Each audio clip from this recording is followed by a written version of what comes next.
अस्सलामुअलैकुम दोस्तों और साथियों, उम्मीद है आप लोग खैरियत से होंगे। आज है 29 जनवरी 2022। गुज़िश्ता 24 घंटे में पाकिस्तान में जो पॉजिटिविटी की रेशो है वो 11.31% रही है। टोटल जो टेस्ट किए गए उनकी तादाद थी 70,389 यानी 70,389। ज़ाहिर है एक बहुत बड़ी तादाद है टेस्टों की जो की गई है, और इनमें से मुस्बत आए हैं उनकी तादाद है 7,963 यानी 7,963। पाकिस्तान में गुज़िश्ता 24 घंटे में 27 अफराद जो हैं वो कोरोना के हाथों अपनी जान से गए हैं, और अभी भी 1375 यानी 1375 लोग जो हैं वो क्रिटिकल हालत में हैं। अभी हर तरफ जो एक शोर है वो है एक नए वेरिएंट का। उस वेरिएंट का नाम है BA.2।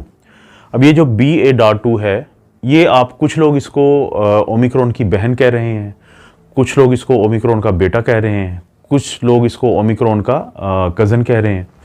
क्योंकि जो वेरिएंट ऑफ कंसर्न अभी तक हमारे सामने आए हैं उनमें सबसे पहला तो ज़ाहिर है वुहान का स्ट्रेन था, और उसके बाद फिर इसकी वेरिएशन होती रही, म्यूटेशन आती रही। उनमें एक थी बरतानवी वेरिएंट जिसको हम अल्फ़ा वेरिएंट कहते हैं, B.1.1.7।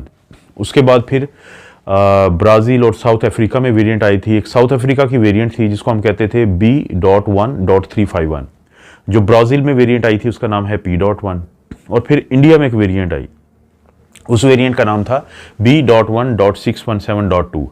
अभी ये जो ओमिक्रॉन वेरिएंट आया है जिसका आगाज़ भी साउथ अफ्रीका से हुआ था, नवंबर में जाके ये केसेस सामने आए थे, तो इसका जो टेक्निकल नाम है वो है B.1.1.529। अब इसकी छोटी क्लासेस हैं, उसमें से जो ओमिक्रॉन जिसको अभी तक हम सुनते रहे हैं और जिसके पाकिस्तान में भी केसेस हैं, और जिसमें पाकिस्तान में जो केसेस हैं उनकी अक्सर की जो अलामात हैं वो ज़ुकाम है, नाक का बहना या बंद होना है, गले का ख़राब होना है, बुखार है, जिस्म में दर्द है, थकावट है। और यही वो चीज़ें हैं जो गुज़िश्ता 1-2 दिन पहले मैं अपने गांव में था तो वहाँ पे अक्सर लोगों को हो रहा है। फ़र्क सिर्फ ये है कि जो पहली वेव में वहाँ पे लोगों को जब ये हुई थी इन्फेक्शन, तो उनकी हालत बहुत जल्द और ज़्यादा लोगों की ख़राब थी। लेकिन अब अक्सर लोग जो हैं वो खांसी कर रहे हैं, खुश्क भी हो सकती है, बलगम वाली भी हो सकती है, उनको गले में भी दर्द है, जिस्म में दर्द है, बुखार है, लेकिन वो आमतौर पे 3 से 5 दिन के इलाज जो अलामती या सपोर्टिव ट्रीटमेंट होता है तो उससे ठीक हो जाते हैं। अब ये जो ओमिक्रॉन के केसेस हैं पाकिस्तान में, ये जिस वजह से थे उस वेरिएंट को हम कहते हैं BA.1, यानी ओमिक्रॉन के आगे छोटी छोटी टाइप्स हैं। एक है उसमें BA.1 जो अभी जिसका बहुत ज़्यादा शोर है वो है BA.2, एक है BA.1.1, एक है BA.3। तो इनमें से जो BA.2 है उसका क्यों शोर पड़ा है? उसका शोर पड़ा है, सबसे बड़ी वजह है कि जो डेनमार्क है, यानी डेनमार्क में 50% जो केसेस हैं इस वक्त वो BA.1 की वजह से हैं, और BA.2 की वजह से बाकी 50% हैं, और BA.2 बढ़ता जा रहा है। इसी तरह से हमारा जो पड़ोसी मुल्क है इंडिया, वहाँ पे 5 से 10% के करीब जो केसेस हैं वो BA.2 की वजह से है। इंग्लैंड में भी यही हाल है कि वहाँ पे भी इतने ही परसेंटेज जो है वो BA.2 की वजह से है। और देखा ये गया है कि जहाँ पे BA.2 आता है वहाँ पे BA.1 जो है वो कम होता जाता है। वजह क्या है? वही सारी वजह है जिसकी वजह से एक जो स्ट्रेन है वो दूसरे को फारिग कर देती है, रिप्लेस कर देती है, हटा देती है, उसकी जगह ले लेती है, और वो क्या है? तेज़ी से फैलने की सलाहियत, ट्रांसमिसिबिलिटी BA.2 की ज़्यादा है। तो क्या ये ज़्यादा शिद्दत से भी बीमार करता है किसी को? अभी तक कोई ऐसे सबूत नहीं है हमारे सामने। हमारे सामने ये तो है कि ये ज़्यादा तेज़ी से फैलता है, यानी हमें इस चीज़ से शायद ज़्यादा फ़र्क ना पड़े कि अगर BA.1 की जगह पे BA.2 आ जाए, वो तेज़ी से फैलता हो, तो हमें इससे क्या फ़र्क पड़ सकता है? पता कैसे चला था? और यही वो वजह है कि इसको कहते हैं चोर वेरिएंट, यानी स्टेल्थ वेरिएंट, कि जब दुनिया में ओमिक्रॉन के केसेस नहीं थे और उस वक्त डेल्टा की हर तरफ वेव थी, तो पता कैसे चला था कि ओमिक्रॉन के केसेस हैं? कि जब हम PCR करते हैं या जब जेनेटिक मटेरियल को हम टेस्ट करते हैं कोरोना के, तो उसमें एक खामी आना शुरू हो गई थी जिसको हम कहते हैं S जीन टारगेट फेलियर, कि एक जीन जो था वो कम होना शुरू हो गया था, जिसे जीन डिलीशन कहते हैं। तो जिससे पता चला कि अच्छा ये एक नया वेरिएंट है, और उसको फिर ओमिक्रॉन का नाम दिया गया। लेकिन अब ये देखा गया कि ओमिक्रॉन वाली काफ़ी तब्दीलियां हैं, कोई 25 से 30 के करीब उसके अंदर म्यूटेशन है, लेकिन वो जो एस जीन टारगेट फेलियर है वो अब उसमें गायब हो गया, यानी वो अब मौजूद है और ये जो सलाहियत एस जीन टारगेट फेलियर की वो गायब हो गई है। तो पता चला कि ये ओमिक्रॉन के अंदर भी एक टाइप आ गई है जिसको अब कहते हैं BA.2। तो जिसके बाद से पहली दफा इस चीज का पता चला। देखिए, जो चीज जितनी ज्यादा तकसीम होगी उसके इतने ही ज्यादा चांसेस बनते जाएंगे कि वो जब कॉपियां बनाएगी अपनी हमारे अंदर जाके, और खासतौर पे उन लोगों के अंदर जाके जो इम्यूनो कॉम्प्रोमाइज्ड हैं, जिनकी इम्यूनिटी कम है, जिनके अंदर ज्यादा देर तक रहने का चांस है कोरोना वायरस के या ओमिक्रॉन या कोई भी अगर आप कह सकते हैं यानी कि वेरिएंट है, जितना ज़्यादा उसको किसी होस्ट में देर तक रहने का मौका मिलेगा उतना ज़्यादा वो बार बार रेप्लिकेट होगा, तकसीम दर तकसीम होगा, अपनी फ़ोटो कॉपीज़ बनाएगा।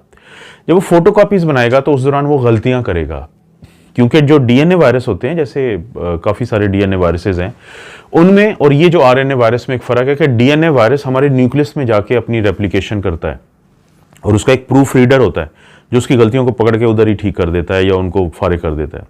लेकिन क्योंकि जो RNA वायरस हैं वो हमारे न्यूक्लियस के बाहर जो साइटोप्लाज्म है वहां पे तकसीम होते हैं और इनका प्रूफ रीडर नहीं होता, तो गलतियों के अमकानात ज़्यादा हैं। जब गलतियों के अमकानात ज़्यादा हैं तो जाहिर है वो गलतियाँ फिर जब इकट्ठी होती हैं तो उनको हम म्यूटेशंस कहते हैं। आप इस बात का यहाँ से अंदाज़ा लगा लें कि जो वुहान में चाइना में वेरिएंट आया था या सबसे पहले वायरस आया था उसमें, और जो बरतानवी वेरिएंट है जिसको हम अल्फा वेरिएंट कहते हैं या B.1.1.7 कहते हैं, उसमें जितनी आपस में तब्दीलियां थी उतनी ही या उससे कहीं ज़्यादा BA.1 और BA.2 की आपस की हैं। लेकिन उन तब्दीलियों में यही चीज़ सामने नज़र आ रही है कि वो तेज़ी से तो फैलता है लेकिन वो बहुत ज़्यादा अभी तक ये नहीं कहा जा सकता कि लोगों को नुकसान देगा। मैं आप लोगों से बार बार एक बात बता चुका हूं कि जब कम वक्त में ज़्यादा लोग बीमार होते हैं तो उन ज़्यादा लोगों में से कुछ लोग ज़रूर ऐसे होते हैं कि जिनका मुदाफ़ती निज़ाम कमज़ोर होता है, वायरस को ज़्यादा देर तक मौका मिलता है उनके जिस्म में रहने का, उनका क्योंकि इम्यून सिस्टम कमज़ोर होता है तो वो अटैक का जवाब वैसे नहीं दे सकता या उस तरह का हमला नहीं कर सकता वायरस के ऊपर कि जो उसकी सफाई के लिए ज़रूरी होता है, तो वो बाज़ औक़ात अपने ही जिस्म को नुकसान पहुँचाना शुरू कर देता है, ख़ुसूसी तौर पर फेफड़ों को। तो यही वो लोग हैं जिनके अस्पतालों में दाखिल होने के और खुदा न खास्ता ICU में जाने के चांसेस होते हैं। लेकिन इसमें बड़ा फ़र्क डाला है वैक्सीनेशन ने। जो लोग वैक्सीनेटेड हैं और फुल वैक्सीनेशन का आज की तारीख में 29 जनवरी 2022 को मतलब ये है कि आपको बूस्टर लगा हो, ख़ुसूसी तौर पे अगर आपकी उम्र ज़्यादा है और आपको सेहत के कुछ ऐसे मसाइल हैं जिसकी वजह से आपका दिफाई निज़ाम कमज़ोर होता हो, तो जब आप फुली वैक्सीनेटेड हैं तो बहुत कम चांसेस हैं कि आपको खुदा न खास्ता अस्पताल में जाना पड़ेगा। अलामात आपको आ सकती हैं, आपका PCR पॉजिटिव हो सकता है, आपको 3 से 5 दिन के लिए थोड़ा प्रॉब्लम हो सकता है, तंगी हो सकती है, लेकिन फिर आप सपोर्टिव ट्रीटमेंट से और जो भी आपका डॉक्टर आपको एडवाइस करेंगे ट्रीटमेंट, आप उससे जल्दी बेहतर हो जाएंगे।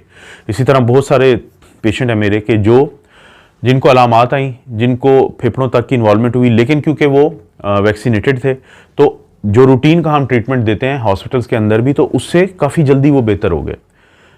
तो लेकिन ज़ाहिर है कुछ लोग बदकिस्मती से ज़रूर ऐसे होंगे जिनकी जान को नुकसान हो सकता है। तो इसलिए जो है ये जो BA.2 है इससे ज़्यादा आपको नहीं डरना चाहिए। अभी कोई ऐसी बात नहीं है कि हमें इससे खौफज़दा होना चाहिए। ख़ास तौर पे ये जो ऐसी खबरें जो तहकीक जिनकी नहीं हुई होती तो उस पर यकीन ना करें, क्योंकि अगर आप यकीन करेंगे तो आप घबराएंगे तो आप गैर यकीनी या बेयकीनी की कैफियत में जाएंगे। आप उस कैफियत में जाएंगे तो आप अपना नुकसान करेंगे, दूसरे का नहीं करेंगे। ये पूरी जो वेव है इसको आप अब दम तोड़ता हुआ महसूस करें, ना कि क्योंकि मैं आपको एक अपना पर्सनल एक्सपीरियंस बता देता हूँ कि जो मैं अपने गाँव में गया था तो मुझे कोई ख़ास वहाँ पर तब्दीली नहीं नज़र आई, लेकिन नाश्ता करते हुए जब मैंने सिर्फ 10 मिनट के लिए टीवी की स्क्रीन के सामने मैं बैठा हूं तो जो तब्दीली मुझे वहां पे नजर आई, जो तबाही मुझे वहां पे नजर आई, वो स्क्रीन में ज़्यादा थी और हकीकी ज़िंदगी में कम थी।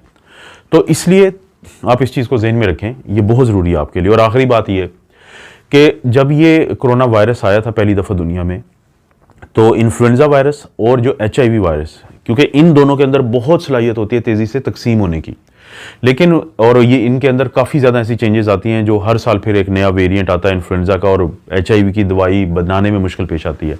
लेकिन शुरू में कोरोना वायरस जो है उसके अंदर ये सलाहियत नहीं थी, लेकिन इतना ही वो फिर ख़तरनाक भी था। लेकिन अब जैसे जैसे लोगों की इम्यूनिटी बढ़ती जा रही है, चाहे वो कुदरती इम्यूनिटी है यानी वो इन्फेक्शन से ठीक होने की वजह से है या वो वैक्सीन की वजह से है, तो उतना ही ज़्यादा तकलीफ हो रही है अब कोरोना वायरस को, मुश्किलात पेश आ रही हैं लोगों को डैमेज करने में। लेकिन हर जानदार चीज़ की तरह, अगरचे ये भी एक कंट्रोवर्सी है कि वो जिंदा है या नहीं है, लेकिन होस्ट में तो जाके वो रेप्लिकेट करता है, तकसीम के होता है, तो उसके अंदर एक सलाहियत होती है कि सर्वाइवल की, कि जिंदा रहने की, अपने आप को आगे अपनी नस्ल को बढ़ाने की। तो अभी उसमें वो तब्दीलियां आई हैं जो उसकी सर्वाइवल को इन्फ्लुएंजा और HIV की तरह मुमकिन बनाती है, यानी तकसीम दर तकसीम या तेज़ी से फैले ज़रूर लेकिन अपने होस्ट को ज़्यादा नुकसान ना दे। और यही चीज़ अब हम देख रहे हैं। आज आपके पास BA.2 वेरिएंट है, कल आपके पास कोई भी और वेरिएंट हो सकता है, लेकिन आप ये यकीन खातिर रखें कि कोरोना का अगर वो वेरिएंट है, मैं कोरोना की बात कर रहा हूँ, तो यानी बहुत ज़्यादा चांसेस हैं कि वो नुकसान नहीं पहुंचाएगा लेकिन तेज़ी से फैलेगा। यही उसकी सर्वाइवल का एक आखिरी हल है। लेकिन अगर वो इबोला की तरह ज़्यादा तेज़ी से तो ना फैले लेकिन लोगों को ज़्यादा नुकसान पहुंचाए, तो इबोला ही की तरह किसी एक ख़ास जो खिता है उसमें वो रह जाएगा। और इसी तरह से जो SARS-1 आया था, यानी 2002 में SARS आया, 2012-13 में जो SARS-1 आया, तो SARS और SARS-1 के बाद ये जो SARS-2 है, वो पहले दो जो हैं वो क्यों ख़त्म हो गए? क्योंकि उनकी जो मॉर्टेलिटी रेट है या वो 10% था या वो 35% तक था। तो और वो फैले बहुत ज़्यादा नहीं, इसीलिए कुछ ही अरसे में वो ख़त्म हो गए। तो इसलिए ये जो नए वेरिएंट्स आते हैं इनसे आपको घबराने की ज़रूरत नहीं है। ये आएंगे और ज़रूर आएंगे, लेकिन जितने ज़्यादा वेरिएंट आप आएंगे तो बज़ाहिर तो यही लगता है अभी तक कि वो ज़्यादा नुकसानदेह नहीं होंगे। आपको अगर अलामात हैं तो आप 3 से 5 दिन के लिए अपने आप को आइसोलेट करें और उसके बाद अलामती इलाज करें, सपोर्टिव ट्रीटमेंट करें, पैरासीटामोल लें, रेस्ट करें, यखनी पिएँ, सूप पिएँ और कोशिश करें कि स्ट्रेस फ्री रहें। और इस दौरान मुमकिन हद तक कोशिश करें कि अपने डॉक्टर से ज़रूर रब्ता कर लें, ताकि अगर वो आपकी उम्र को, आपकी सेहत के बाकी मसाइल को और बाकी इश्यूज़ को देखते हुए आपको हो सकता है बहुत कुछ और भी वो तजवीज़ कर सकते हैं। कोई और अपडेट हुई तो आप लोगों के लिए ज़रूर लेके आऊँगा। आप अपना और अपनी फैमिली का ख्याल रखें। अल्लाह ताला आपको और आपकी फैमिली को हर किस्म की बुराई, बीमारी और आजमाइश से महफूज रखे।